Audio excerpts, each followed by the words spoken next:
Einen wunderschönen guten Abend an einem verregneten Tag. Mein Name ist Matti Bunzle. Ich habe die Ehre und Freude, gemeinsam mit der Christina Schwarz das Wien Museum zu leiten. Wir freuen uns riesig, so viele Interessierte hier zu begrüßen. Es ist ein für uns sehr bedeutsamer Abend.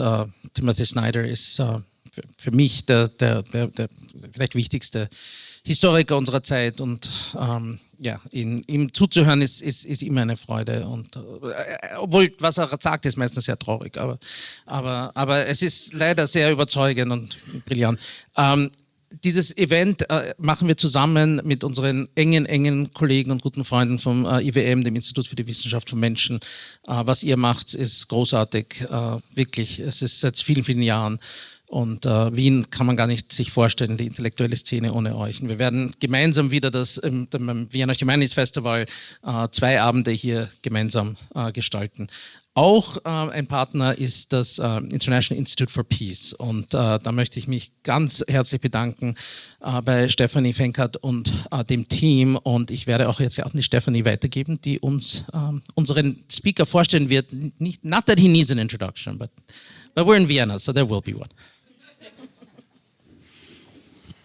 Thank you very much, Matthias Bunzl. Sorry. Thank you very much for the introduction. I will already speak in English. Dear guests, on behalf of the International Institute for Peace, I would like to welcome you to this lecture that Timothy Snyder has kindly agreed to deliver. The topic is Belarus, Ancient and Modern, a consideration of a Central European history. Belarus is a little known and often misunderstood country in Europe, bordering the European Union, Ukraine, and the Russian Federation. While the protests, we remember in 2020 against the fraudulent presidential elections, by the way, among the largest in the post-Soviet space, briefly made it into international headlines, the country quickly faded from the spotlight once again. Then, obviously, with Russia's full-scale invasion of Ukraine in February 2022, launched in part also from Belarusian territory, Belarus came to be seen by many as a co-aggressor in the war. Even before that, it was frequently viewed as a satellite of Russia, but after 2022, the association with Moscow grew even stronger.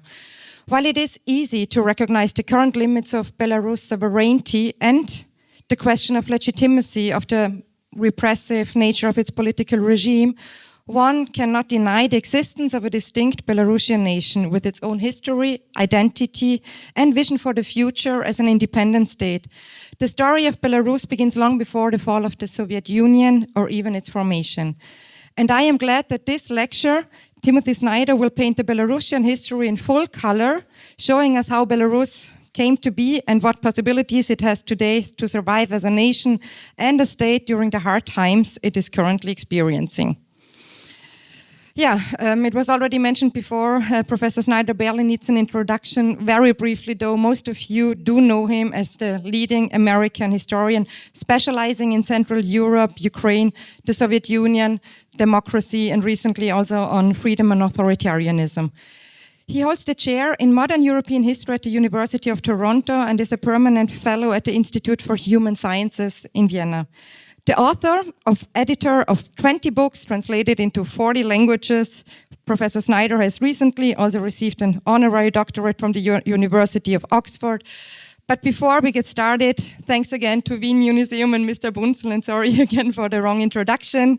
And thanks again also to the Institute for Human Sciences, without whom this event would not have been possible.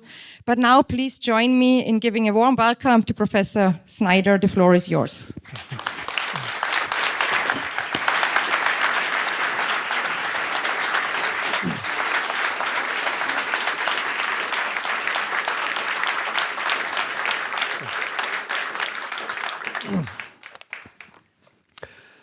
Well, thank you. It's a great pleasure to be here in Vienna. It's a great pleasure to be in this museum among friends. It's a great pleasure to see this museum develop into the beautiful space that it's become.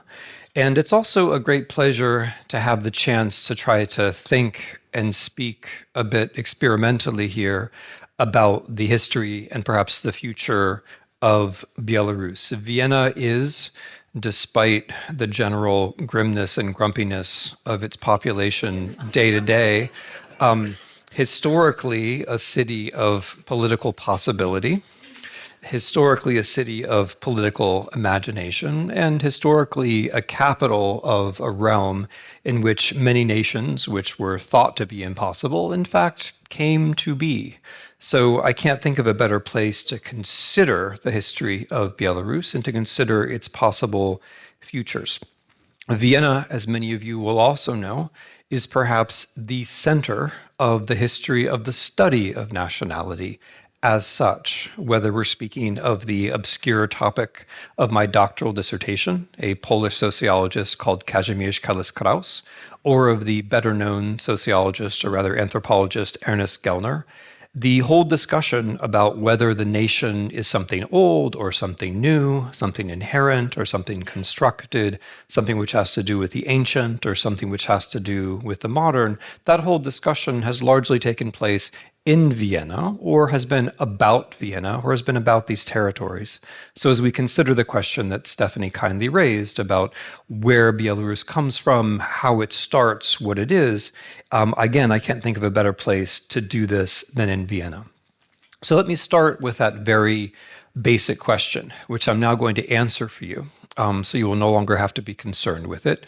Is the nation something old, or is the nation something new? The answer, of course, Carl Henrik in the first row wins the prize. The answer is both. Of course, the answer is both. What the nation is has to do with deep, deep, deep layers of history, of most of which we're probably unaware of. It has to do with encounters and global flows and migrations and layers of which we're only dimly aware. It has to do with the deep past. It doesn't really have to do with the deep past that nationalists would like us to believe in, which of course doesn't really exist. It's not the case that you can drop a sort of vertical plumb line from the present into the past and find ethnic people of your own group all the way down. That simply is impossible. It's not true for anyone. So it's not the deep past of nationalists in which there's one group, which is always, by the way, innocent and never does anything wrong and which has existed forever. That past does not exist. But it is a deep past of layers and complexity and encounters which one can joyfully and hopefully interestingly discover. And it is modernity. It's modernity as well. Now, it's not the flat modernity of hopeful liberals or hopeful socialists who would like to believe that someday we will all be equally rational and all have the same interests and all see the world in the same way. That has never happened, and I can say with some confidence, will never happen. It's not that kind of modernity which can comfortably dismiss history or claim that history has come to an end. It's a modernity in which, as we see the state try to make citizens educated, people half rebel and take on identities of their own, or take on the identity that the state wants them to, but not in exactly the way that the state wants them to. So it's a modernity which is very real, which involves mass politics, mass education, the press, today the internet, but which is not flat and which is not predictable. And what history is also not, and this will be a talk about history, history is certainly not the frozen past of autocrats. The 21st century, the period through which we live, sees this very strange combination of a frozen past and the absence of a future, which is generated by, or at least surrounded by, a kind of postmodern lack of care, unconcern about the facts themselves. The way it works is always like this.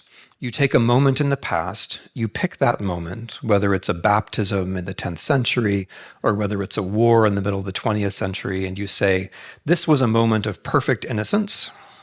Nothing of any significance has happened since then. I, the dictator, am telling you this, and therefore I personally shall have power forever. And that is the formula which in different ways, with different reference points, both Vladimir Putin in Russia and Alexander Lukashenko in Belarus use. The innocence of a past people, some kind of perfect starting point, is meant to prove that the current dictator, the current ruling person, has the right to be in charge forever. Now, in Russia and Belarus, there's some overlap in these stories, but the main starting points, I think it's fair to say, are different. In Russia, the starting point is 988, and the conversion of his name was actually Valdemar. His name was Valdemar. I know. I mean, for all you Ukrainians out there, I'm happy to say Volodymyr, but his name was actually Valdemar. He was a murderer, rapist, slave trading Viking, not the lovable figure that you were raised to believe he was. But the moment that he forced his people to become Christian so he could dominate them is the moment which is seen as the beginning of a joint Russian or Belarusian, sort of triad of states. That's how Putin proclaims it.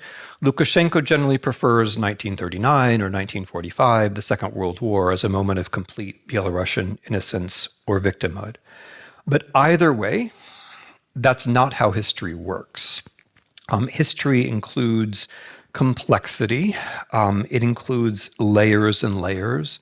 It includes surprises. So if you're not surprised by something, then you're not reading a good history book. If you read a history book and it tells you the things you already think, that is a bad history book, and you should put it aside and try to get your money back and buy a different one.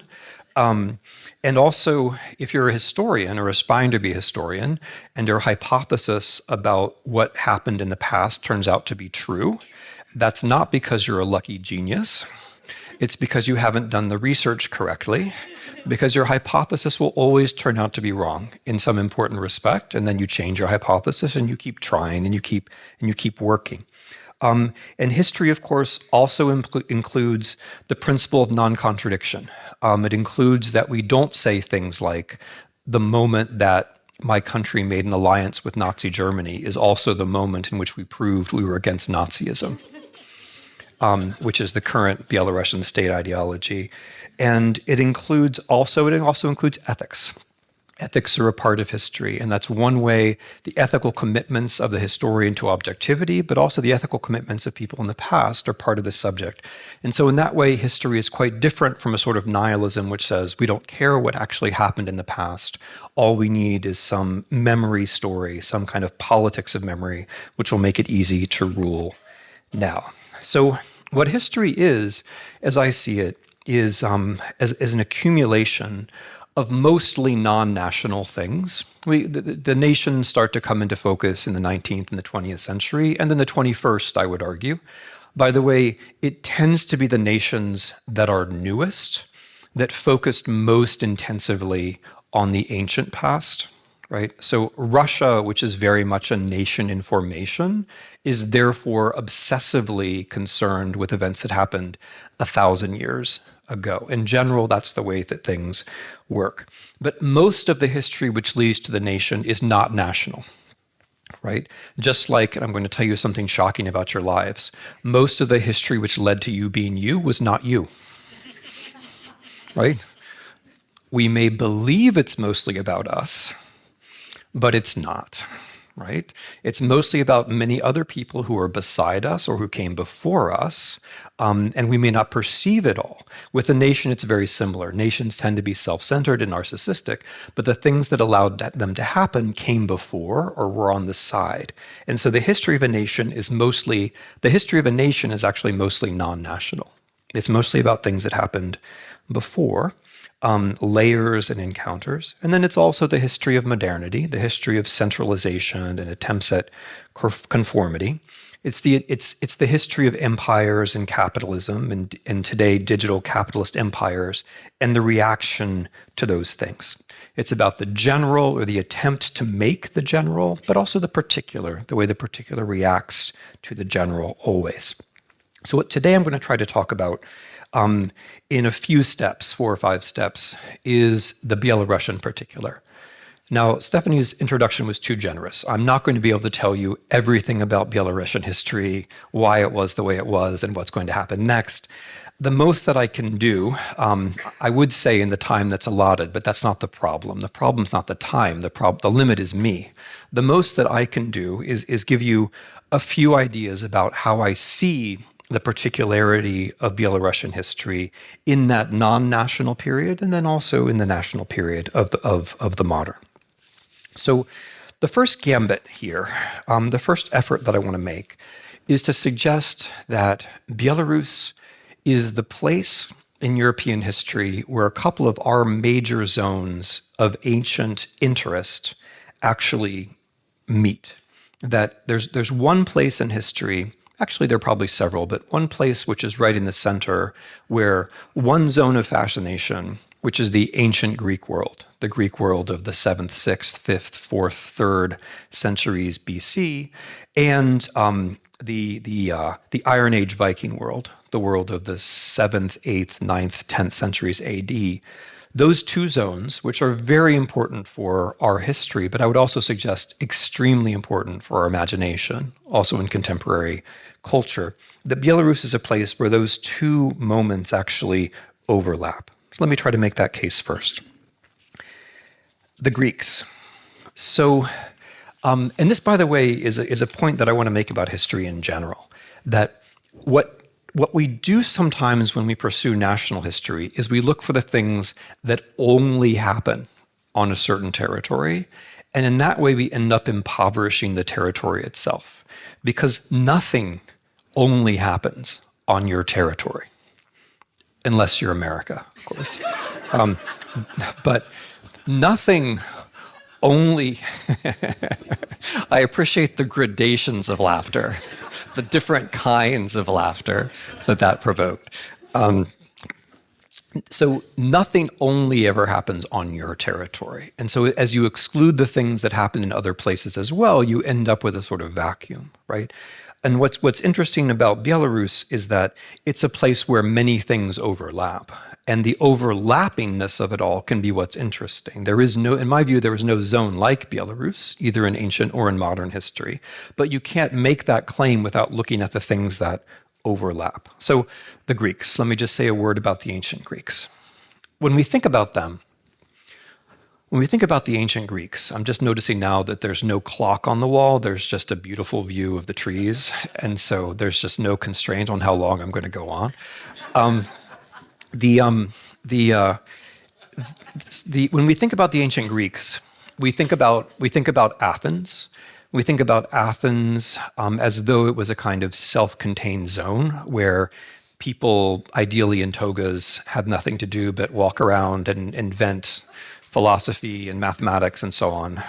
All that happened on the Black Sea, actually. But we think of Greece as this kind of self-contained zone where mythology, philosophy, mathematics comes into being. But the reason why Athens was possible, had to do with a much bigger set of political and economic networks. In terms of it, there was actually no Greece as such economically. There was a much bigger zone of Greece and Scythia together, which a zone of trading which went across the Black Sea to the North Black Sea coast.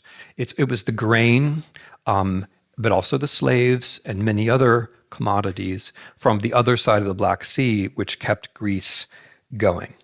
And so to tell the story of Greece, you actually have to tell the story of an encounter of two peoples, because there is no Greece without Scythia. The Greeks and the Scythians arrive at the Black Sea at exactly the same time. The Greeks are coming by boat, the Scythians are coming on horseback, they're nomads, but they reach the Black Sea, the North Black Sea coast, at exactly the same time. And what the Scythians do with that encounter is no less interesting or impressive than what the Greeks do with it. The Scythians fill up the space of the steppe, which is now Ukraine and southern Belarus. They recognize that the Greek cities on the coast will be places that they can trade. They recognize that the steppe is a place that can be farmed, and they recognize that the forest steppe is a zone that can be traded with. So you have this encounter between Greek-speaking Greeks Iranian-speaking Scythian nomads, which leads to a north-south zone of trade, which includes what is now southern Belarus. So we have Scythian blades from southern Belarus from the mid-7th century BC. We have coins from Greek Black Sea cities found in what's today Belarus, no later than the 5th century BC. So you have an interaction, which is a Greek-Scythian interaction, but at its north edge is also an interaction between the Scythians and what the archaeologists call the Milorad culture, possibly early Baltic Slavic people, in which honey, fur, slaves, and other commodities are traded. So this is one big economic zone. Without this big economic zone, there is no Greece. There is also no Scythia as we understand it. We know more about the Greeks than the Scythians because the Greeks wrote things down and the Scythians didn't. Although we do have extraordinary Scythian art, including, for example, the famous pectoral from Tofstomohila, which if you don't know it, look it up after this lecture. It's a beautiful portrayal in the pectoral is what probably a leader or maybe even the king of the Scythians wore around his neck. It's an enormous decoration in gold where the bottom layer is death, the middle layer is the tree of life, and then the third layer is a story of power. The middle layer is probably the world tree, which is the beginning of Indo-European mythology. So this civilization, which we take to be, which we locate in Athens, or we think about as Greek, actually has something to do with what's now southern Belarus. And this whole cultural inheritance, everything that comes along with it, the Greek mythology, the contemporary references to Amazons, whatever it might be, all of this goes back to this zone. The Amazons, by the way, were real, in case you were wondering. No, the Amazons were in fact real. Oh, I have to do an excursus on this. All right, I will. So in the Scythian territories of the steppe, roughly 20% of the finds of armed human beings are biologically female. So ancient DNA has come to the rescue here because for a century and a half, the female warriors were identified, despite their pelvic structures and their smaller size, as small warriors. But thanks to science, we now are able to ascertain that these were biological females. And so the reason why there is a Greek legend of the Amazons is because of their actual encounter with actual fighting women on horseback. Okay, just bracket that. Hence, right? No Wonder Woman, right? So now you're getting the real payoff of this lecture. Okay, the Vikings. So if the first question I was asking was something like, how are the Greeks possible? And the answer is the Greeks are possible because of this much bigger political economic network which stretches across the Black Sea into the steppe, into the forest steppe. The second question I want to ask is something like, how were the Vikings interesting? Why did the Vikings become so interesting? I mean, if you don't think the Vikings were interesting, this is when you can get your coffee. But I take it as given that Norse mythology is interesting, and there's a question as to where on earth it came from, right? So how do you get this Viking god Thor, who is associated not just with storms and the thunderbolt and lightning and power and righteous warfare, but also with the law and the social contract and fertility and farming? Or more interesting still, how do you get this Norse god Odin, who is a god of both creation and death, a god of poetry, I think fundamentally a god of mystery, someone who hangs himself from that Indo-European world tree in the search for wisdom, someone who sacrifices one of his eyes to a well in the search for wisdom. This is just a tiny bit of what I think is the most interesting set of stories in Europe at the time from, let's say, the 7th through the 11th centuries AD. Far more interesting, with all due respect, than the Christianity that supplanted it, I think by orders of magnitude. You don't win arguments because you're more interesting, historically, right? You win arguments because you supply ideologies which allow for a new kind of politics. Okay, so how are these interesting ideas, these interesting myths possible? I talked a moment ago about a kind of miniature Greek globalization, where, of course, Greek culture is not just Athens, it's also the Mediterranean and the Near East and the Black Sea, and even, to some extent, the steppe. The Viking globalization was actually something much larger, much grander. The Vikings were on every continent except Antarctica and Latin America. Every single one. They reached them all by sea, either by salt water or by rivers.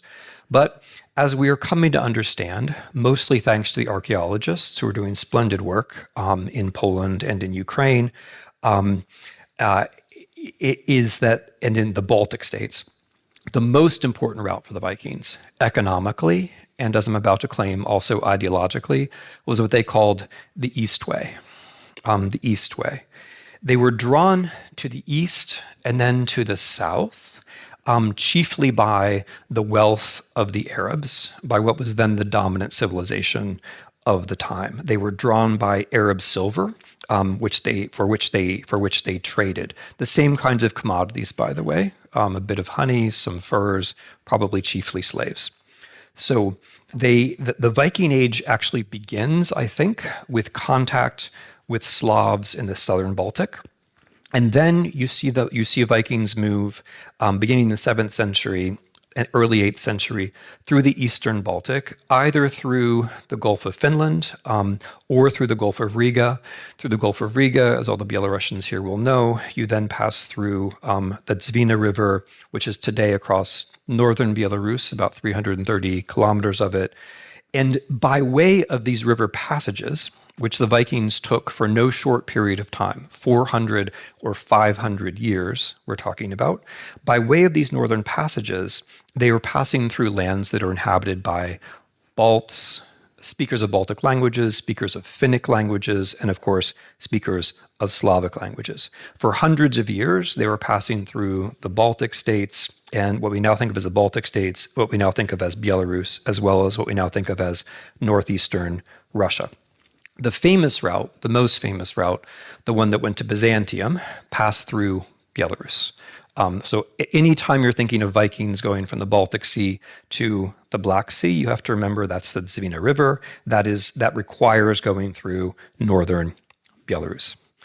I don't know how many readers out here we have of the Elder Edda, the fundamental poetic source of Norse mythology, but if you just read a few pages into it, you get to the Grimnismal, which is a famous poem recited by Odin, in which he recounts the most important rivers of the world, and the very first one that he mentions is the Dvina.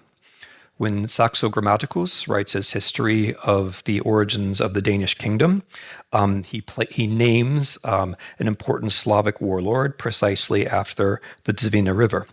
The Dvina River was absolutely central to how the Vikings went east, and they knew it, and it remains in their stories even long after they convert to Christianity and are largely driven out of the east. It remains in their myths if we know where to read it out. So the point I want to make here is that I think we can solve the mystery of why the Vikings are interesting in this way.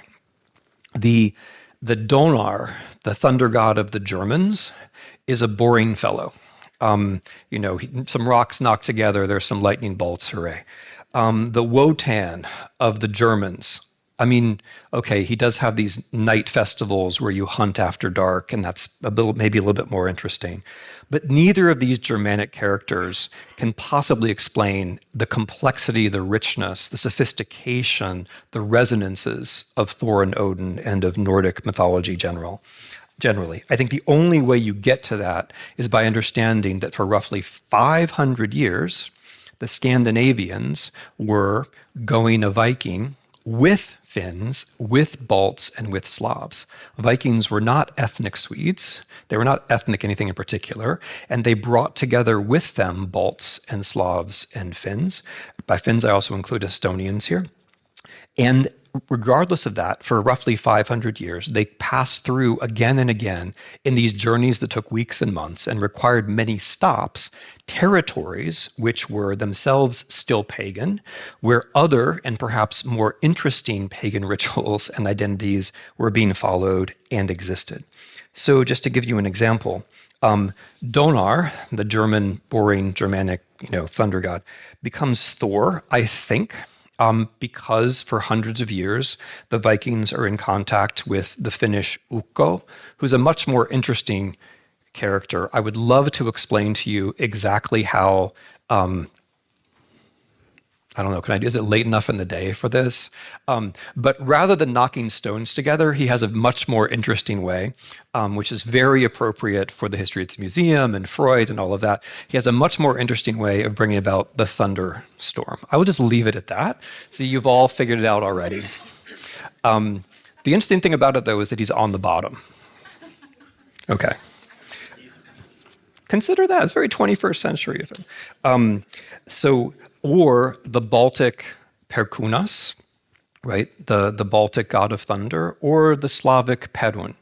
These gods, who are like the Germanic Donar, but are more interesting, have wider features, I think are the way that Thor becomes the more interesting god that he eventually becomes. Odin is an even more interesting case, I think.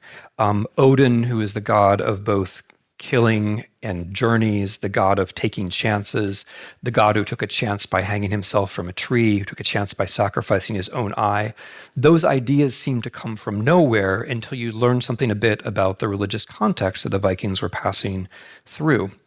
The Finns and the Estonians and the Balts had the idea that a well or a swamp or a place with water is where you would find the eye of Veles. And once you understand that, the notion of Odin sacrificing his eye in a well, by the way, becomes less confusing. The notion of hanging from a tree, and by the way, also the notion of Valhalla, chosen people ascending rather than descending, almost certainly comes from Turkic peoples, from the Volga Bulgars, to which the Vikings were passing when they were passing through northeastern Europe. When the Vikings, or as they were known in Eastern Europe, the Rus, when the Vikings or the Rus worshipped Odin or prayed to Odin for success in commerce, they seem to have done so by making a circle of stakes in the ground, which is a ritual common to the Balts and the Slavs, as well as to them. And so then by the time we get to the 10th century, the middle of the 10th century, the greatest of the Viking lords, who was, of course, Sviatoslav, whose name was probably Sveinald, by the way, but who remember as Sviatoslav, we have armies of Finnish speakers, Baltic speakers, Slavic speakers, led by these Scandinavians, fighting both on horseback and from ships, which is not such an easy thing to pull off 1,000 years ago, campaigning against the Byzantines through the Balkans, as well as against the Bulgars, thousands of kilometers away, fighting in the lifetime of this one chieftain over the range of about 8,000 kilometers. Sviatoslav was probably the most interesting Viking, probably the most interesting person on these terrains, in my view. It's his son, Valdemar/Volodymyr, who manages to take power after his death, who's married, by the way, to a princess with a Scandinavian name from Polotsk, which is an important, of course, North Belarusian city.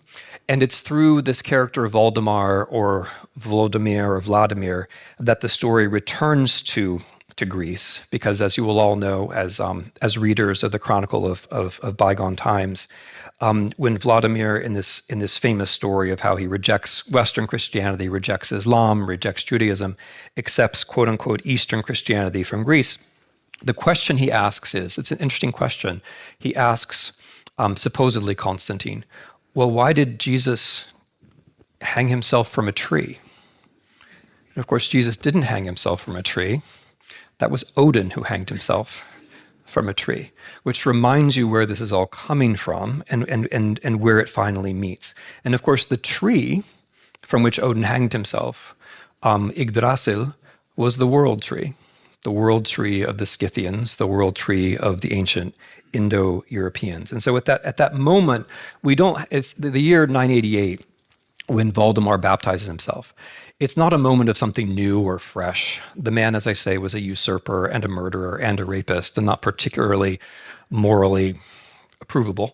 But it wasn't a moment when history started again or fresh, right? It was a moment where many older things met Christianity and moved on from there. And the reason, by the way, Christianity was useful for Valdemar is that the cults of Thor and Odin are rival cults.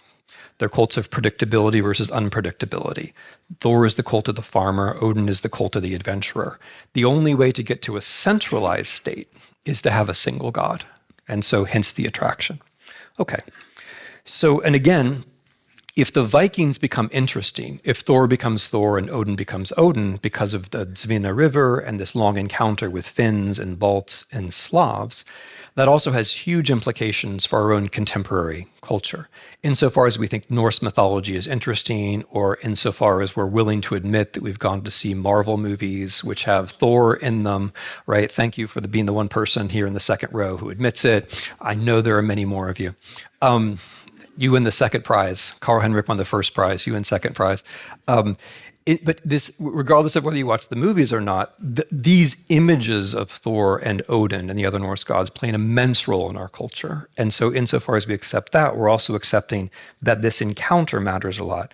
But you can see also the point that I'm making here, which is that it's in Belarus, it's in southern Belarus, right, the forest steppe, where we can see the edges of the Greek zone. It's in northern Belarus, but not only, the Dvina River, where we can see the Viking culture become itself. It's in this zone that these two grand civilizations, the significance of which we can't really deny, no matter how decadent and no matter how internet focused we become, are both present. Okay. So then I'm going to close with a couple of more familiar arguments. The next is that, and this, I think there are a few Belarusians who will, no doubt will have some disagreements about the details, but I think few Belarusians would disagree with this. When the state of Rus, which is founded by this character Valdemar, and which lasts for a couple of hundred years, although it's extremely messy the entire time, when that state collapses finally with the invasion of the Mongols in 1241, it's the Grand Duchy of Lithuania which preserves the continuity of the civilization of Rus. So Rus means Eastern Vikings, by the way. That's what it means originally. It then shifts to mean a state which some of these Eastern Vikings found with a capital in Kiev. And then after that, it slowly becomes the name of an elite, and then eventually people who speak language around that elite or have a certain kind of Christianity. So in the 13th century, in the middle of the 13th century, when Rus breaks up, it's the Grand Duchy of Lithuania, where you have the closest thing to continuity in the history of the Rus. It's the Lithuanians who integrate most of the lands of Rus. It's the Lithuanians who claim the title of being king of Rus. It's in these lands where some of the larger families of Rus are able to preserve their property. The court language in Vilnius, the capital of Lithuania, becomes a Slavic language. The law codes are written in a Slavic language. And this is continuity, just I'll make the point by way of contrast. This is continuity as opposed to what happens in Muscovy. What happens in Muscovy is very much not continuity. In Muscovy, under the much longer rule of the Mongols, essentially random figures become leaders based upon their ability to collect the tribute. The children of the future leaders or the children of the current leaders are raised in sarai and adopt and copy Mongol administrative habits. And it's not a criticism of that, just to note that it is something different. It's not a continuity. Another interesting difference is that in the Grand Duchy of Lithuania, a bit later, you have, but not in Muscovy, you have the very significant settlement of Jews, such that Belarusian towns, and Ukrainian towns for that matter as well, like Polish towns, become largely Jewish towns. And that's something which is different about this part of the world as opposed to Russia. This is also continuity of Rus as opposed to Poland. The Lithuanian Grand Dukes, of course, become the rulers of Poland, which they will be for the next couple hundred years. But before they become the rulers of Poland, they already have a Slavic-speaking court. They are already Slavic speakers, most of them themselves. And as the rulers of Poland, they preserve a certain distinction for the territories of historical Lithuania. The Lithuanian law codes continue to function, the Lithuanian law codes which come from Rus and which are written in a Slavic language. Land in Lithuania can only be owned by Lithuanians, which means in large measure, big, magnate, aristocratic, as we would say now, oligarchic, big aristocratic families of Rus. When the Bible is translated by Skarina in 1517, it's translated into a Belarusian recension of Church Slavonic. A turning point here, I believe, a very important turning point, is 1569, when a Polish-Lithuanian Commonwealth is created in which Polish law is then applied directly to Ukraine, but not to Belarus and Lithuania. I think it's in 1569 that you see a line created which hadn't existed before, and that's the beginning of a difference between what's Belarus and what's Ukraine. So this Commonwealth then survives as the homeland of most of Rus for another couple hundred centuries until 1795 and the Third Partition of Poland. So the next step, which again I think won't be controversial to many Belarusians, but which I think is very interesting, is the period of empire and the Soviet period, which involves national revival. Now, the national revivals are interesting because the national revivals in the 19th century, we're talking about the 19th century now. So the Russian Empire exists. It's existed since 1721. It's partitioned Poland, which I should say Poland, Lithuania, by 1795. So in the 19th century, we have national revivals in Poland, Lithuania, Belarus, and Ukraine, which in my view are fundamentally similar. That is to say, they all reject at an obvious level Russian rule, but they all must also reject the Polish-Lithuanian Commonwealth, because the Polish-Lithuanian Commonwealth was, although it was a republic and more people could vote in it than anywhere in Europe until England in the 1830s, the Polish-Lithuanian Commonwealth was ruled by elites. It was a republic in the old sense of the word. And so if you want to have modern politics, the politics of a nation, you have to reach out to more people, which means you can't embrace noble rule or property owning by aristocrats as the wave of the future. So all four of these nations follow this path. They look for a past in which people who speak the same language were somehow all together. Historically, that's very problematic, and politically, it can be problematic as well. The Belarusian national activists of the 19th century follow this pattern, but perhaps in a gentler form. The rejection of the Commonwealth is less dramatic than that of the Lithuanians. When they talk about politics, they're generally aware that some kind of future Belarus will involve Lithuanians or Poles or Jews. Belarusians, however, face some objective disadvantages, apropos Lithuania and Poland and even Ukraine. And these have to do with the advantages of partition. So if you're a Pole, and I know some of you are out there, I can almost tell by like how you perk up every time I mention Poland. And now I can really tell. You've been taught that partition is a bad thing. And of course, it seems like a very bad thing, and it's very easy to illustrate as something terrible. You imagine a national body, it's been dismembered, one arm is here, one leg is there, it's very terrible. But it's better to be partitioned than absorbed. That's the lesson of the 19th century. So Ukraine has a Galician Habsburg part as well as a Russian imperial part. The Lithuanians have some people over there on the German side who can print some books. The Poles are divided among three empires, the Prussians, the Habsburgs, and the Russians. And if you pick a decade and one of them is less oppressive than the others, and from that less oppressive one, you can do things that the other ones can't do. So there's actually an advantage of being partitioned, which the Belarusians did not enjoy. All of what's now Belarus is on the Russian side, subjected only to one partitioning power. And although it might seem ironic, It's during this period that Polish culture advances into the Belarusian elite.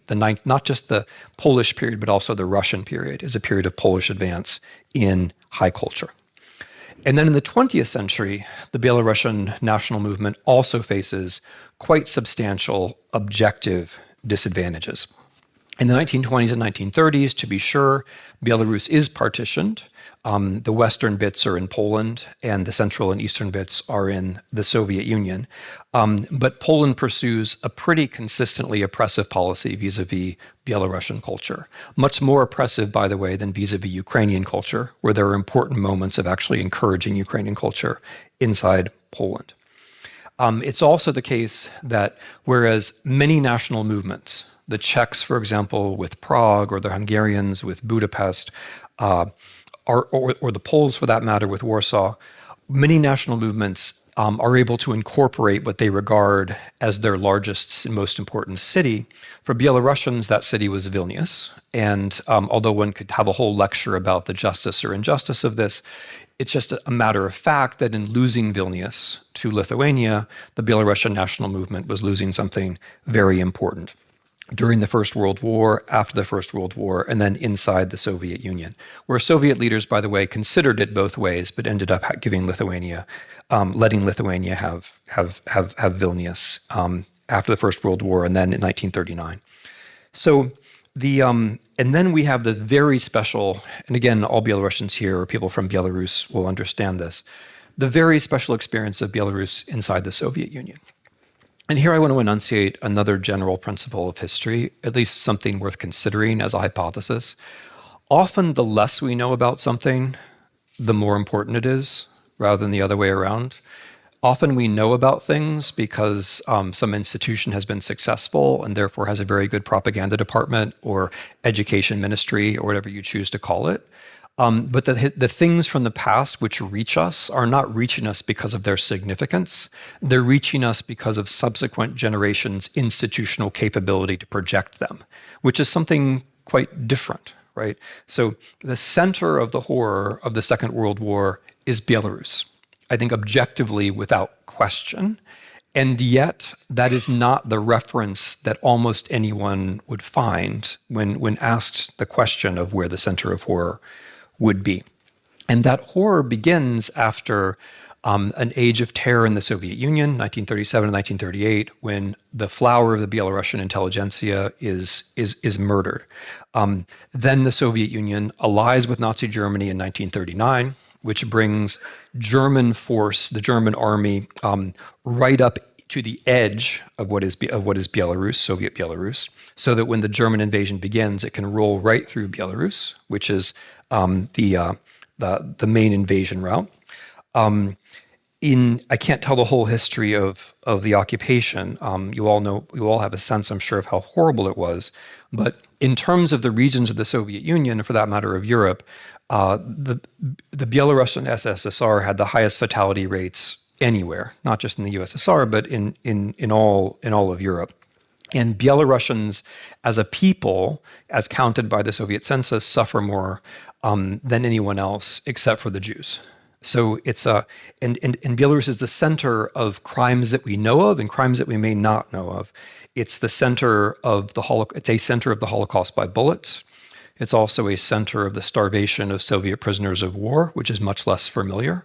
And then for people who aren't from Belarus, it's the so-called anti-partisan operations, which the Germans carried out, were also centered in Belarus and involved the destruction of countless Belarusian villages and were a huge war crime on their own.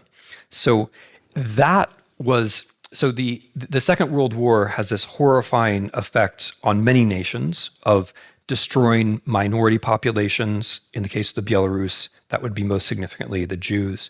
It has the horrifying consequence for many nations of destroying educated people disproportionately. That's also the case in Belarus. For some nations, it has the horrifying consequence of killing a very significant percentage of the population overall. That's true for Belarus more than it's true for anyone else.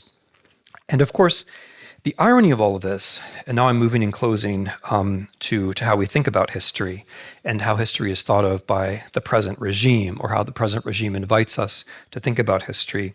The irony of all of this is that the present regime invites us to think about the Molotov-Ribbentrop Pact and the beginning of the Second World War as something good. There's an official day of national remembrance around September 17th, and September 17th is, of course, the day that the Soviet Union invades Eastern Poland as the ally of Nazi Germany.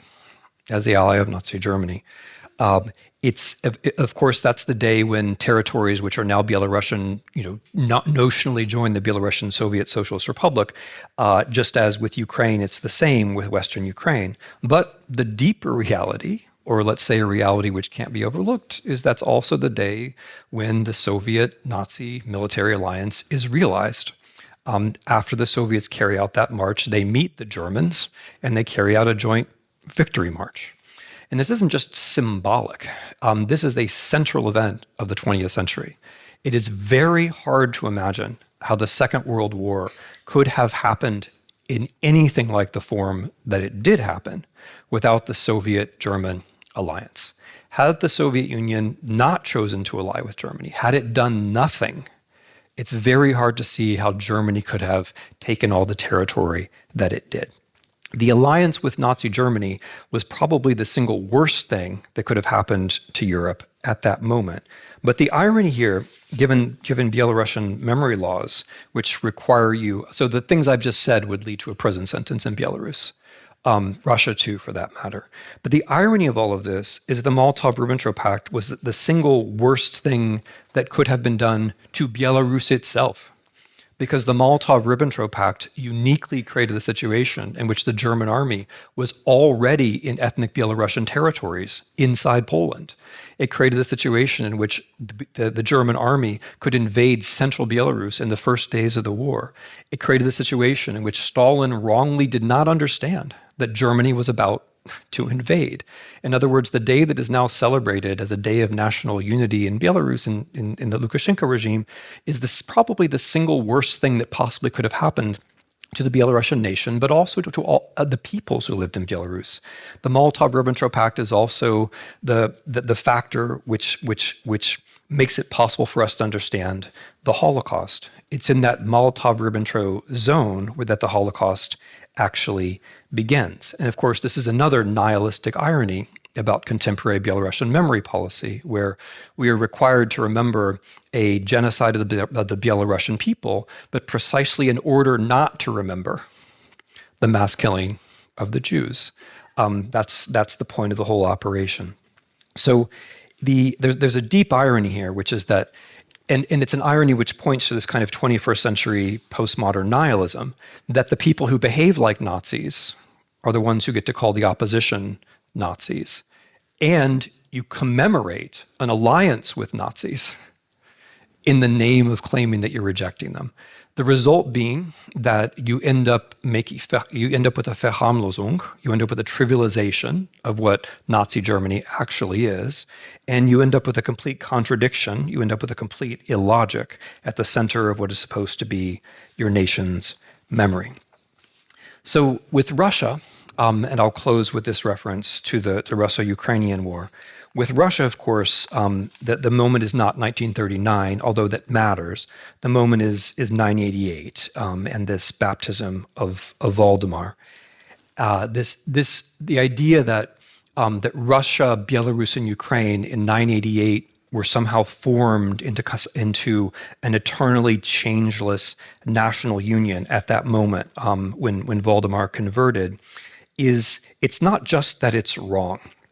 I mean, we can talk about why it's wrong, right? It's wrong because it's an essentially Scandinavian story. It's wrong because pretty much everything in the Chronicle of Bygone Years is plagiarized from another Scandinavian saga. The entire Chronicle of Bygone Years, which is the basic source for the Putinist or the Russian imperial myth, is an Icelandic saga that happens to be written in Church Slavonic, and pretty much everything in it is copied from other Scandinavian stories. Which, if there's basically no substance to it, sorry. It's an interesting Scandinavian source among thousands of others. It's nothing more than that. But it's also wrong because there weren't any nations in 988 to be unified forever. It's fundamentally wrong, though, in the deepest possible sense, because that's not how history works. There just aren't moments, baptisms, wars, or any other moments, where things start fresh and where people never change and where we're always innocent there from that moment forward, thenceforward, for all time. It is more historical, or it's the beginning of history, to say that just as there were no nations in 988, there have been nations for the last couple of hundred years. They are forming in contact with the past and in contact with one another. The lands of Belarus and the national history of the lands of Belarus are informed by Slavic, but also Baltic, also Finnish, and then later on Jewish, and to some extent Mongol and Tatar and other influences. That's just the way history is. There is no one source of national history. And this, of course, brings us to where I want to close, which is something that I'm sure many of you have thought about, which is the dilemma or a dilemma of national reconstruction. When faced with imperialism, when faced with an imperial story about how one powerful people was always in fact innocent and therefore can do no wrong in the present and future, it is very tempting to copy that story simply on a smaller scale. But of course, to do that is to deny the basis of one's own history. To do that is, in fact, to allow imperialism to win, with the appearance of challenging it. Because while the national history of Belarus is the national history of Belarusians, it's also the national history of everything which happened for all those centuries and millennia before there were Belarusians. And it's also the history of all the encounters which happened during the modern period among Belarusians and other peoples.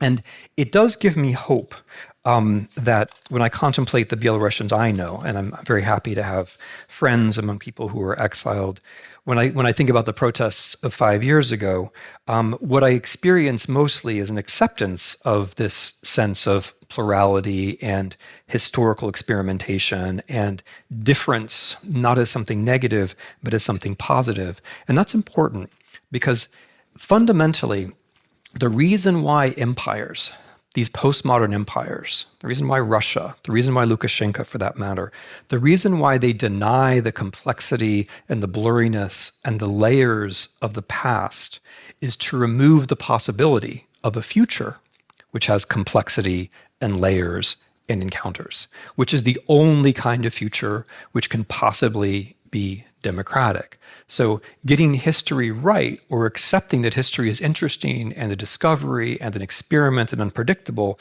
is one step, not the only one, because there's so many other more courageous things to be done. But it's one step towards imagining that there could be a future which is democratic. Thank you.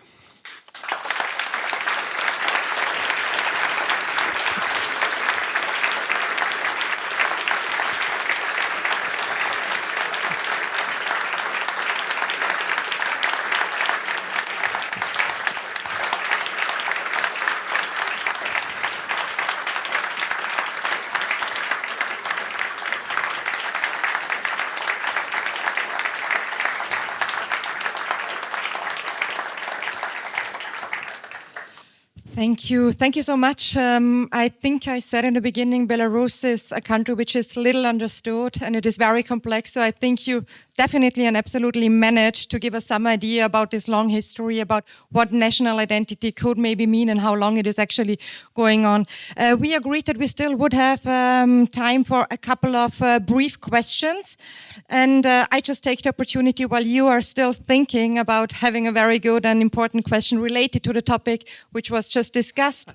I start with something because I do think also what can we learn from history if we look at what you have been telling us, because recently there have been some developments also when it comes to Belarus. I mean, we see that last week Keith Kellogg was there, and there is still the war ongoing. And I spoke in the beginning at least a little bit about what the war means for Belarus, and maybe you could reflect a little bit on how the war if Belarus could actually kind of support something between Russia and Ukraine, and what an end of the war, if it comes, which hopefully is soon, although we doubt it still, what that would mean for Belarus as a nation state.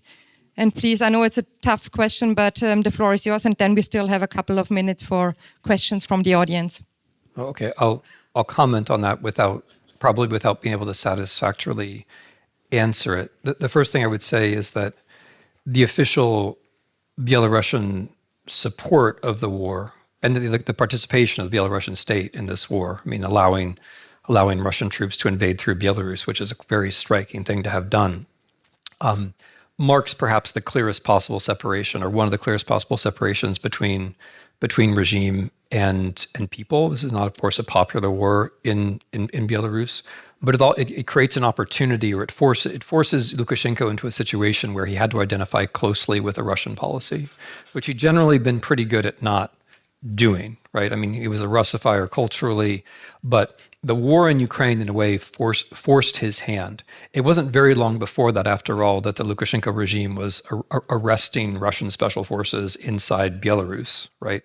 So the war forced his hand. Like, the war was, in a way, a dominance move by Putin vis-a-vis Lukashenko, which changed things quite dramatically. It was a kind of humiliation, I would almost say, for him. And the Belarus which emerges out of 2022 is different than the Belarus that existed before, just as the Belarus which emerges from the oppressions of 2020 is different, because it's the next stage after Russia helping Lukashenko to suppress the mass opposition movement, where, in a way, Lukashenko has to then pay back and really act like a satrap of Russia, which he hadn't been up to that point. One can object to all sorts of things about Lukashenko's regime, but he hadn't been a satrap up until 2022. And now he is something like a satrap. But the converse of that, as you suggest, is that the fate of his regime is now connected more intimately than it was to the fate of the Putin regime. And the Putin regime is connected very intimately to the outcome of this war in Ukraine. And wars are unpredictable. The people who start them don't always win them. Empires tend to lose. And despite the horrible character of the war on a day-to-day basis, it's certainly possible that Russia will lose this war, and that means that will open things up for Belarus. That's about as far as I can go predicting. Yeah. Thank you. Any question? Yes. I see a man over there in a black shirt. Microphone is coming from the back, and please introduce yourself. Yeah, please introduce yourself and ask your question in the form of a question. Okay, my name is Clemens. So I think I somehow understand that how Putin very wrongly connects Russian history with the year of 1988. But I didn't quite get, you said that for Lukashenko, the year of 1939 somehow is what Putin the year 988 is, and I didn't quite get the connection of that, of the importance of 1939 for Lukashenko in the way Putin connects Russian history to 1988. Yeah. Okay. So let me make. You're absolutely right to wonder what could possibly be similar about events that are 1,000 years apart, and wondering about that is really the answer to the question, because in history, things are very different in 988 than they are in 1939, right? But in national memory politics, they can be very similar, because national memory politics is aggressively boring. The point of national memory politics is to smooth out all the wrinkles in your brain. It's to dull all of the neurological connections. It's to seduce you into a conformity in which you believe that your people were innocent, and because your people were innocent, therefore whatever the dictator is telling you to do must be okay. And so, of course, the historical periods are very different. But what's similar about the use of them is the claim of perfect innocence, and the way that claim is used to justify violence. So Putin tells us, I know he had other motives, but I believe him when he tells us that he's invading Ukraine because of 1,000 years of facts which are accidental, contingent, not important, that there's a deep reality, and that deep reality is with the baptism of Valdemar in Kherson in 988, which, by the way, was an attack on the Byzantine Empire. It wasn't an alliance. It was very aggressive. The reason he ends up with Anna is because he's attacking the Byzantine Empire at a moment of vulnerability. He steals the relics from Kherson. That what actually happens is much more, everyday and to be expected than the kind of miraculous vision one gets of a holy saint, Vladimir. And in 1939, as you say, it's very different. But the idea is that this is the moment when the Belarusian nation was unified. After that came the genocide of the Belarusians. If there was a genocide against the Belarusians, that means that we were. And of course, I'm not denying, just to be very clear, that Belarusians suffered during the Second World War. They suffered horribly. They suffered person for person more than anyone else except the Jews. And the extent of Belarusian suffering during the Second World War is hugely underappreciated in the West. But what Lukashenko does is he takes that and transforms it into this notion of innocence. And by the way, just to be clear, and this will have relevance for your personal lives as well, the fact that you have suffered does not mean that you are innocent. It's not the same thing, right? At all. And so he takes this horrible superabundance of suffering and turns it into a cult of innocence. And the thing is, innocence enables dictatorship. Innocence enables dictatorship because it means that whatever drastic thing you've just done comes from a position of innocence. And so the claim that it's the opposition who are the Nazis, well, I am, as a dictator, I have a monopoly on innocence. And therefore, even if all they have done is do the things that anti-Nazis would have done in 1944. Even if they've done the opposite of what I say, I have the monopoly on innocence because I've controlled the story about the past. That's the way that it's similar. Thanks. Thank you very much. That was very interesting. Hieronymus Kotbauer is my name. I was wondering about something you said at the very end. You said that sorry, where are you? I need to see you. Oh, there you are. Can you maybe stand up? Yeah, no, sure. Yeah. You said that unpredictability was important for democracy.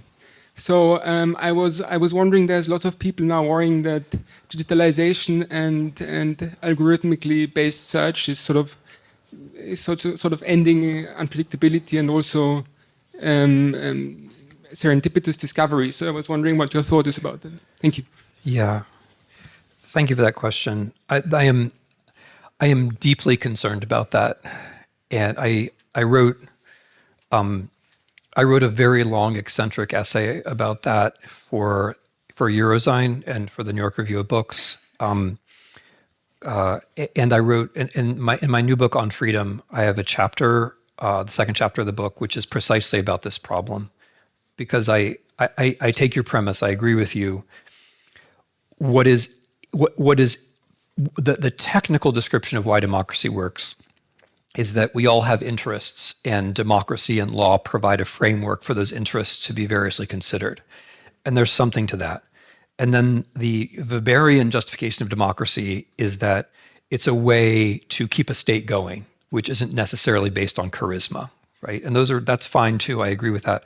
But the reason why fundamentally democracy can work is that it's hard to turn us into automata. That the thing that we call interest isn't really rational. It can't really be measured. The things that we really care about are always a little bit deep and mysterious and unique, and therefore unpredictable. And that's why democracy is important, because if interests were objective, then in principle I could tell you what your interests are, or a machine could tell you what your interests are. But if they're subjective, if they're not really interests as such, but they're commitments or engagements or something else, then no person and no machine can say what they are, right? And so, but the ability to become unpredictable is a capacity we have to learn. And we learn it from other unpredictable people. And we learn it from, I'll be old-fashioned enough to say, we learn it from nature. We learn it from other creatures. We learn it from encounters with people and things, right? Whereas the whole world that you're referring to, the world of artificial intelligence and social media is deliberately designed to make us more predictable than we have to be. And that's a danger, which is a whole strong tradition. Václav Havel is a very good example of this. A whole strong tradition which is concerned about how the machine will make us predictable and therefore not only easier to rule, but also less conscious of what's happening to us as we lose our ability to rule ourselves. So yes, this was not that lecture. This was the lecture about Belarus and the Vikings and the Greeks. But I've given lectures about exactly that, and I'm deeply concerned by it, and I've written about it, and I appreciate the question. Okay, I think we can have one more question, preferably from a lady. So not just any woman. No. It should. For the gender balance would be nice. I see a lady over there. And then we have a last one over there. I think so. 2 more questions, that should be fine. Yes, please. Hello, my name is Helena Shverdo. I'm Belarusian. I have a question which I always ask when I visit a lecture of historian. The question is, why Belarusian failed to build a dynasty, to make great kings, like after Witold, like we have nothing great. We needed to unite with Poland. Why couldn't we stay away from Polish kingdom and build our own dynasty which could fight Russian or Moscovia at that time? Thank you. Okay, so I'm going to start somewhere else because it may be clarifying. When the French talk about their history, they talk about these dynasties of the Merovingians and the Carolingians, and they talk about Clovis and Pepys and Charlemagne and so on. But if you look at all deeply into that history, you realize that it's a lot of people killing their brothers-in-law. It's a lot of people murdering other people. There is never such thing as a dynasty. The sons almost never come to power after the fathers. Somebody comes to power, or the father has 17 children, and then he dies. This is the history of Rus, by the way. And then they all fight for 30 or 40 years, and then someone comes to power, right? And it may even be a son, but it wasn't the oldest one. And so all of these European dynasties, I'm trying to say, if you look hard at them, they turn out not to be dynasties. So the Visigoths in Spain are another great example. Like the Visigoths in Spain, who I find extremely interesting. I find the Goths very interesting in general. But the Visigoths in Spain, they lasted for 200 years. They built a pretty impressive kingdom, more impressive than anything the Franks were doing in general. But they murdered their kings with glee. Like as soon as you became king of Visigoth Spain, you knew how your days were going to end. Somebody was going to assassinate you, and then somebody else would become king. But I mean, I think it's right, and I hope there's no expert in Visigothic Spain who watches this video later and gets mad at me. But with maybe 2 exceptions, none of them managed to get their sons on the throne for anything more than a couple years. It wasn't a dynasty, right? Like the European dynasties, if you look hard at them, they weren't dynasties, and they also weren't national. They weren't national in the modern sense, right? And so Rus itself, which is something for which I have a great deal of affection and interest. I find Rus endlessly fascinating, but it wasn't a dynasty. One of them would die, and then you would have civil wars for a long time, and somebody else would be king. And then retrospectively, you would say, I use the word king consciously, by the way. I think king is the right word for both Rus and Lithuania. But somebody else would become king, but it wasn't the son, it wasn't the oldest son. It was whoever happens to win. And the way that they won, usually involved killing their brothers, sad to say. And so there weren't really dynasties. The whole Rurikid thing was invented by Muscovy with the help of some Greeks later on. The people of Rus had no idea that they were living with a Rurikid dynasty. That hadn't been invented yet. That was a retrospective thing which people in Muscovy implanted back on the history of Rus because they wanted to have a story of a genealogy. And a lot of people still believe it, and like you can find the phrase Rurikid dynasty all over the place, but I'm going to level with you people. There was never a Rurikid dynasty. It never existed. Nobody at the time knew they had such a thing. The Rus only cared about the last 2 generations. And as I say, in practice, they just fought it out, right? So in fact, when you get to the Lithuanians and the elected, the elected or semi-elected monarchy that Poland and Lithuania had, you're dealing with something, from the 1380s to the 1790s, which actually lasted for quite a long time and was, as these things go, pretty Belarusian. Belarus was involved. Belarusian families made a great deal of difference to that history. You're not going to find, like the Poles don't have it either. The Poles, if the Poles look at the Polish-Lithuanian Commonwealth, they can call it Poland, but much of what is now Poland wasn't in it, and most of what was in it wasn't Poland, right? So that's not a Polish dynasty either. And the Russians, don't get me started, like they didn't have a dynasty either. It was chosen by a council, but it was basically catch as catch can. Their most famous ruler and the greatest ruler, Catherine, was ruled because she was the German wife of a German husband in whose murder she conspired, right? And then her descendants, we don't even know genetically who they were for a very good reason, which I'm going to be tactful about because I've already made my lady comment. But let's just say Catherine wouldn't be asking any questions right now. So that wasn't, the Russians didn't have a dynasty either. Like it was essentially, like the Rurikid thing was made up and the Romanov thing was also essentially made up. So you're not actually, I'm just trying to say, you're not really missing anything. The truth is that once you have, once there's a modern European state, it just and the French were the model for this. To give the French credit, the French have gone first in a lot of things, but the French state, has the story of our ancestors, a story about how they go straight back to the Franks. But of course, the Franks spoke German, and we're a German people. None of these stories actually check out. The Belarusian story does just fine compared to any of the other stories. There's nothing in the past that you don't have that you need.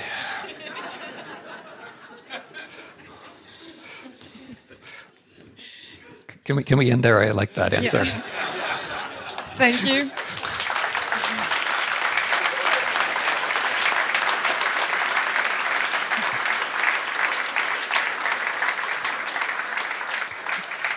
We have one last question here in the second row, please. Okay. Yeah. If that is fine That's with you. Of course, yeah.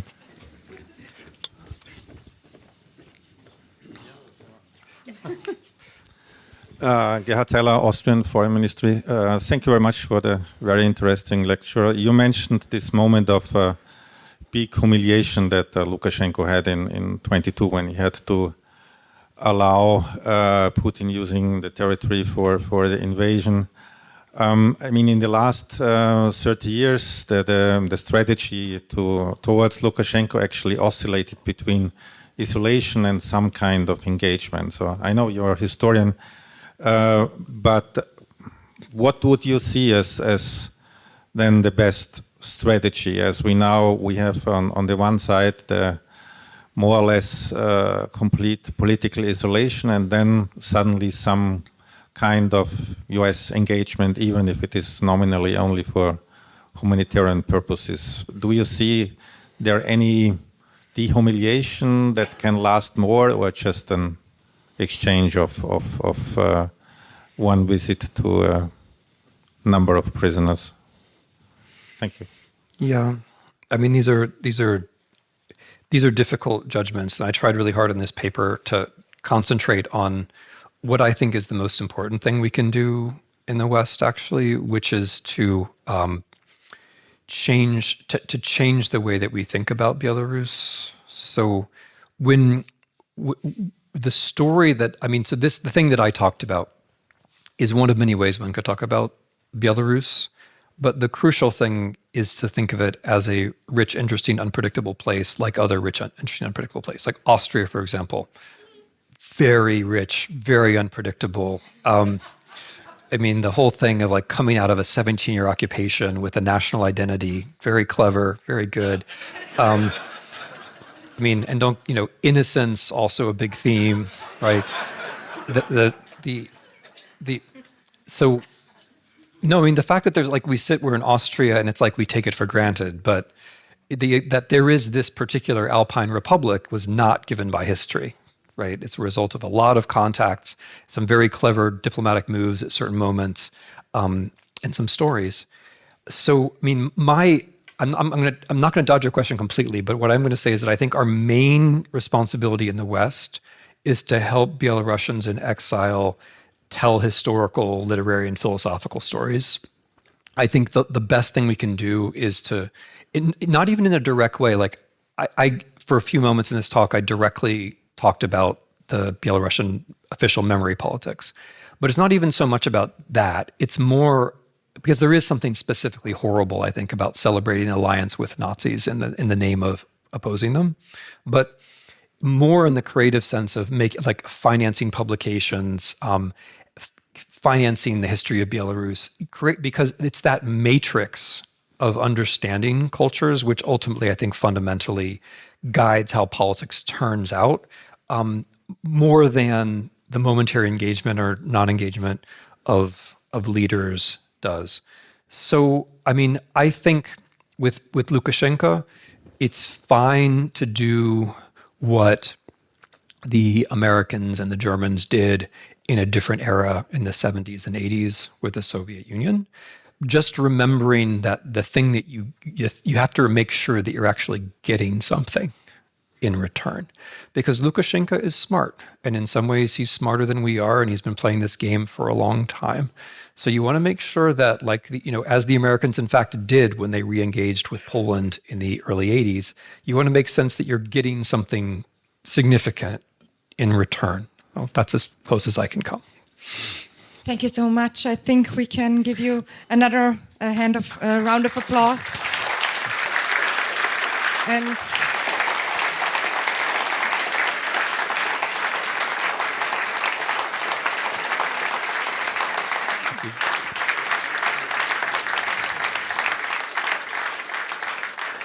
there is only one more remark from my side before we can officially close. There is a book table outside where you can purchase books, and Timothy Snyder is still going to be here for a couple more minutes if you want to have it signed. And once again, thank you so much. I think it was very, very enlightening. It was interesting. You brought Belarus closer to us, and we can see how much people have been interested in Belarus and will also keep being interested in this very fascinating country, which is not too often spoken about. So thanks again, and thanks again also to the Wien Museum for providing this beautiful venue, and for IWM for an always perfect cooperation. Thank you.